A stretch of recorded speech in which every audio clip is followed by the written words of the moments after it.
వృషభ రాశి వారికి ఈ వారంలో కార్యసిద్ధి ఏ మేరకు అనుకూలిస్తోందండి? 7 గ్రహాలు అనుకూలిస్తున్నాయి. కర్కాటక రాశిలో రవి చంద్ర కుజగ్రహాల యోగం చక్కగా ఉంది.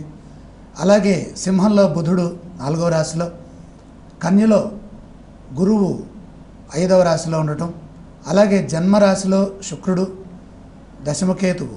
శుభకాలం నడుస్తోంది. అద్భుతమైన ఫలితాలు సాధిస్తారు. ఏ పని చేపట్టినా శీఘ్ర కార్యసిద్ధి ఉంటుంది. ధర్మ కార్యాచరణ చాలా అవసరం. బ్రహ్మాండమైన బుద్ధి చైతన్యంతో అదృష్ట మార్గాన్ని అన్వేషించండి. ఫలితాలు సర్వశ్రేయోదాయకంగా ఉంటాయి. భూయోగం సూచితం. కళ్యాణప్రదంగా కాలం నడుస్తోంది. మంచి భవిష్యత్తును నిర్మించండి. అశ్రద్ధ అజాగ్రత్త దరిచేరనీయకండి.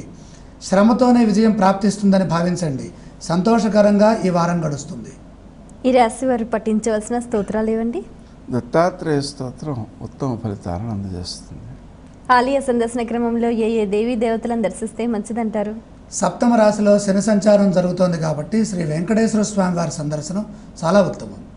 ఈ రాశి వారు చేయవలసిన దానాలు ఏవండి?